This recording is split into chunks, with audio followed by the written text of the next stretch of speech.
What's up, YouTube, man? Coach B here for another double wing video. Like I said, I'm going to do more content for my channel. So I kind of figured just, keep the series going and do a video on the double wing versus the 5-3. Don't forget, if you like my videos, man, don't forget to like, subscribe, comment, man. It helps me grow my channel, get me in the algorithm, and just keep me doing my thing. So without further ado, I hope you enjoyed the intro video that I put out there. That was a rival team, the Vacaville Bulldogs, or the Vacaville Junior Bulldogs, back in, I'm trying to remember what year that was. It really doesn't matter. The Vacaville Bulldogs like to employ pretty much a fundamental 5-3. As you could tell from the video, they were pretty much aligned in just a standard, very basic 5-3 that I kind of feel like most coaches go to in their first couple of years of coaching. If they haven't really, figured out another defensive system, most coaches will, a lot of them will settle on the 5-3. Against the double wing, do I think it's a great idea?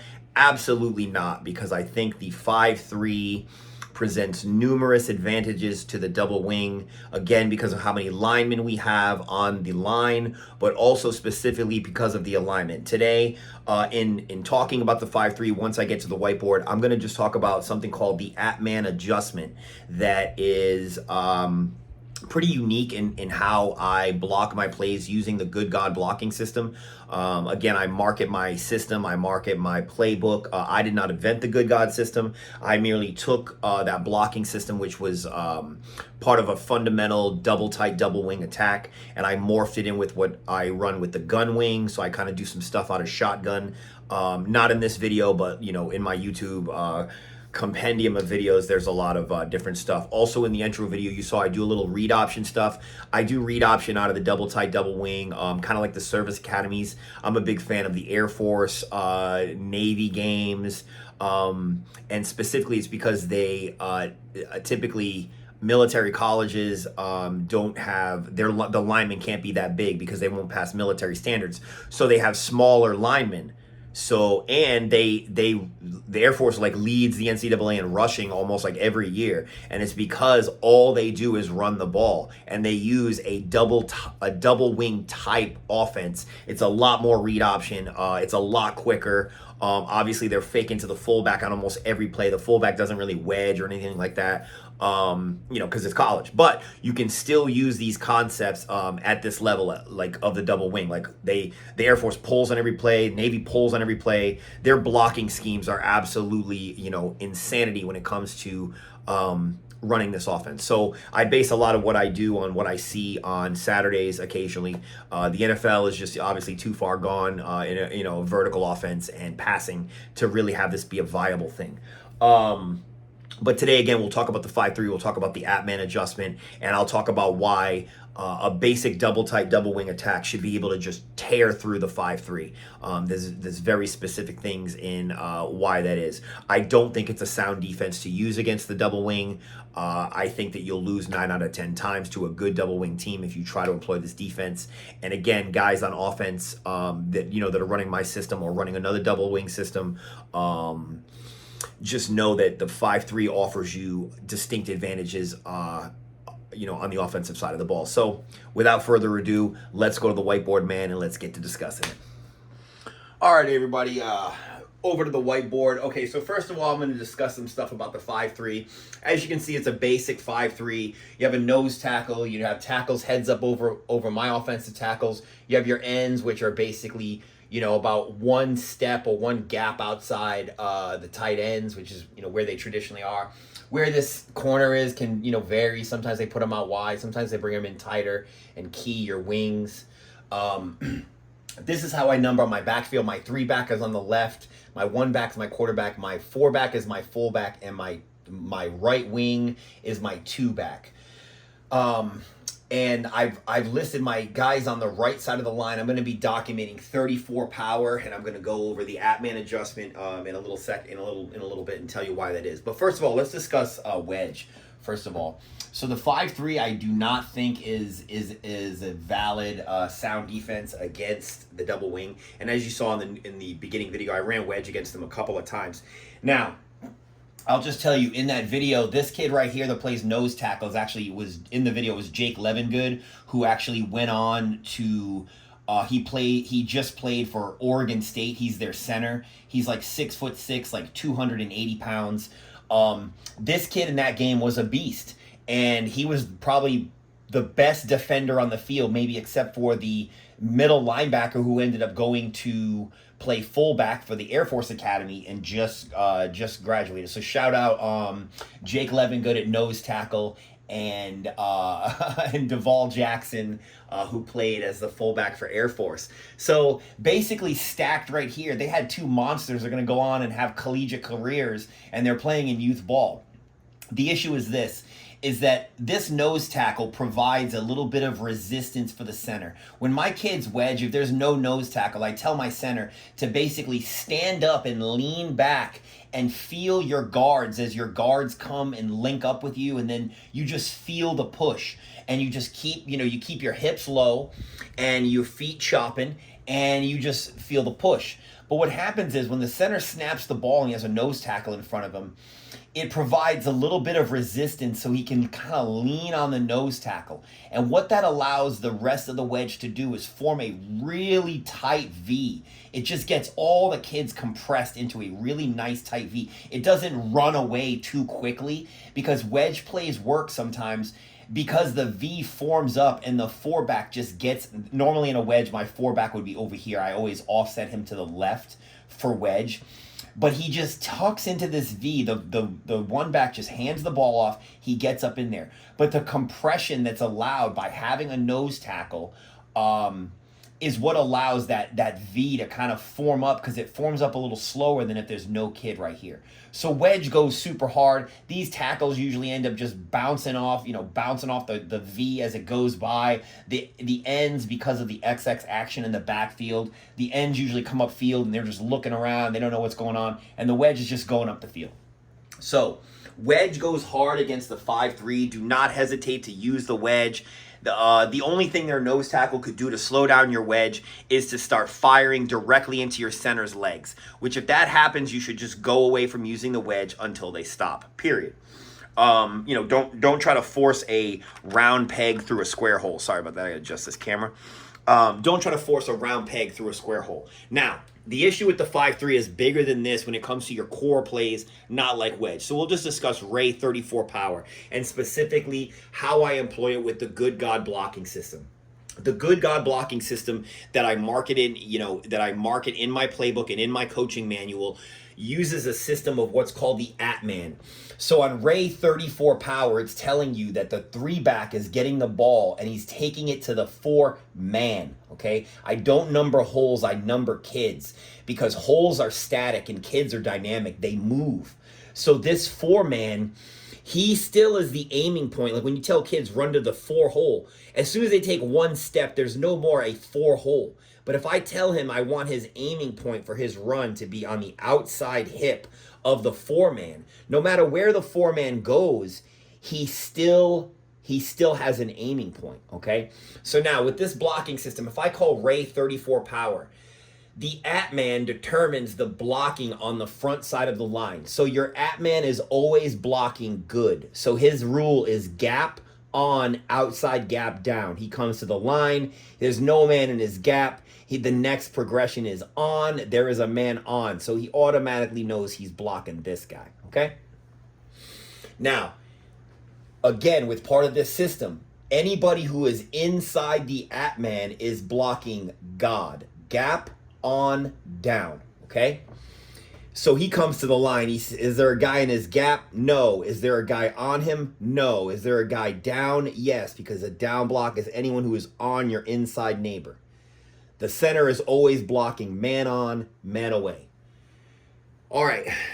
The first man outside the Atman is called the kingpin. He is blocking GDB, gap down backer. He is responsible for the pin block. That's why we call him the kingpin, because he gets this pin block right here that pins this kid right here, okay? What this is called right here is called a double-double. It's the best thing you could have on the play side of your line, because you have 2 double teams on 2 kids. Now, these 4 kids need to get some vertical push on these kids right here, okay? You want them clogging up these backers from being able to flow. Okay? Now, this guy right here, he's blocking first, backer, inside. Who follows the kingpin? The FBI. First, backer, inside. He is going to avoid this defensive end altogether, okay? However he needs to get to this backer, he's got to do it. Either slash inside or go around him, okay? It really depends on what he's doing. If he crashes down, go around him, okay? Because this kid's disappearing. So this kid can have a fresh run into the backfield, okay? But what's going to happen here is this kid is going to go right around the end to backer, okay? Your 4-back is going to come here. He's going to kick out the defensive end every single time, okay? Backside of the line, okay, is going to be a pull, fast inside reach, okay? The way these guys pull is this guy pulls basically outside in. So as soon as he passes the center, he goes to backer. Okay, the gate puller, which is my tight end, he pulls backside. He crosses the center, and he pulls out inside out. So he tries to cut off any pursuit of this corner trying to come over. Okay. And then you got your quarterback. Actually, this guy's going to go in ray motion, get the toss, and he's going to head right up here. Okay. Quarterback is going to come here. This is a little, not to scale. I don't want to go on here. He's going to get the toss. He's going to continue his rotation, and he comes through the line, and he also blocks inside out. Okay? So you got too much going on the right-hand side of the line to basically have any chance of stopping the base play in this offense, okay? Which is Ray 34 power. But now I'm going to show you how the 5-3 is just even more at risk against this offense because of the Atman adjustment. So what I'm going to do is I'm going to go out there and I'm going to call Ray 36 power, okay? Now, mind you, I'm doing this all double tight, double wing because this is, the intro videos, I was in double tight, double wing. This is, conventional attack. This blocking system will work just like this in the gun. If I call gun 34 power, the only thing that changes is the backfield alignment, okay? But for right now, we're going to be in UC double tight, double wing, okay? Now, nose tackle, tackle, tackle, end, backer, backer, backer, corner. Let's say they roll their corners back, okay? Now, what I'll do with this is I'll play with the Atman, okay? And what I mean by play with the Atman is I'm going to adjust the Atman and I'm going to just call Ray 36 power, okay? I'm going to change nothing except the called Atman. So once again, 2, 4, 6, okay? This is 3-man, this is 1, 4, 2, okay? Center always blocks man on, man away. Now I've called the play Ray 36 power. Now watch the adjustment on the offensive line. The defensive lineman has not changed, but I want you to see what happens. Okay? The Atman is right here, okay? So he's blocking good. Gap on, outside gap down. He comes to the line. Does he have a guy in his gap? No. There's inside gap. Does he have a guy on him? No. Does he have a guy in his outside gap? Yes, he does. So this becomes his man, okay? Now, I'm going to discuss, again, everyone inside the Atman is blocking God. So both of these kids are now blocking gap on, down. He sees gap, no. On, no. Down, yes. Double team right here, okay? Now the 4-man, he's gap. He's blocking also God. Gap on, down, okay? So gap, no. On, yes, okay? Now, what about this guy? This guy, since he's the Atman, 1 man outside the Atman is the kingpin. So now your wing is responsible for this pin block, okay? So what happens, he's blocking gap, down, backer. Looks in his gap, the end is in his gap because he's lined up at a foot out, like a step outside your tight end. So he comes right here, and now you're going to double team right here, okay? But remember, now your running back's point of emphasis is running off this guy's hip, okay? So what's going to happen is there's going to be if this double team happens right here, your fullback has to understand, instead of his kick out block, he's going to come out like he's going to kick out, but then he's just going to come up field and just log anyone inside with a focus on, you know, scraping linebackers, anything like that. This guy's still coming in motion, and he's going to just take the toss, and he's just going to take it a little bit wider, okay?